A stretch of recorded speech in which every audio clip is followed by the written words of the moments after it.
Une vue qui surplombe le tout Abidjan. C'est dans ce décor inspirant que s'est tenue la rencontre, pas moins inspirante, de la première dame de Côte d'Ivoire, Dominique Ouattara, avec le réseau des femmes CEO africaines en marge de l'Africa CEO Forum 2025 d'Abidjan. Des femmes qui œuvrent dans leurs pays respectifs a aussi décliné la réussite au féminin dans le difficile milieu des affaires. La communauté des femmes dirigeantes est aussi une communauté qui est très importante pour le forum. C'est une communauté très importante pour moi parce que j'ai eu la chance d'avoir autour de moi des femmes, ce qu'on appelle aujourd'hui des femmes puissantes. Alors c'est pas que des histoires d'argent, etc.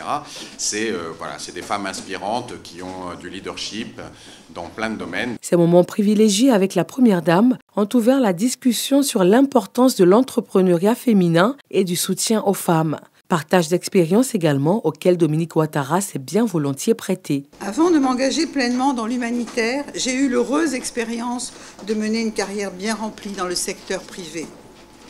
J'ai commencé dans l'immobilier au début des années 80 avec la création du groupe AICI International qui s'est progressivement imposé comme une référence en Côte d'Ivoire, en Afrique et au-delà. Plus tard, j'ai acquis et développé le groupe Jacques Desange USC, spécialisé dans les produits de services et de beauté. Ces expériences m'ont beaucoup apporté, notamment la rigueur, l'autonomie, le sens des responsabilités, mais surtout la conviction que la réussite n'a de sens que si elle est mise au service des autres. C'est pourquoi, au cours des années 90, j'ai commencé à m'investir dans des actions sociales en faveur des enfants vulnérables et progressivement des femmes en détresse. En 1998, j'ai fondé la fondation Children of Africa pour structurer et amplifier cet engagement social. Parallèlement, je suis restée impliquée dans mes activités professionnelles auxquelles j'ai renoncé en 2011 suite à l'accession de mon époux, le président Alassane Ouattara, à la magistrature suprême de notre pays.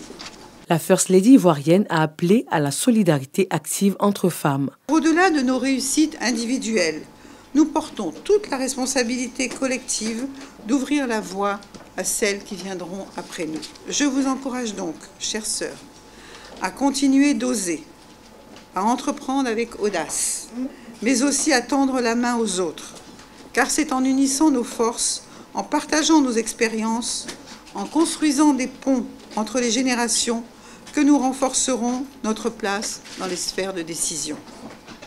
Chacune d'entre vous est un modèle pour la jeunesse africaine. Ensemble, faisons en sorte que notre réussite devienne un levier d'inclusion, de justice et de transformation pour notre continent. Invitation donc à tendre la main aux autres femmes, à les coacher, à les mentorer et à les former. Cette rencontre du Women Working for Change vient également offrir à ces femmes leaders des outils supplémentaires de développement personnel et professionnel. Ce genre de rencontres, en tout cas, sont vraiment nécessaires. Pourquoi ? Parce qu'elles permettent aux femmes de se retrouver dans un cadre décontracté pour pouvoir justement aborder des problématiques qui sont clés et pouvoir s'inspirer sur les façons de les gérer.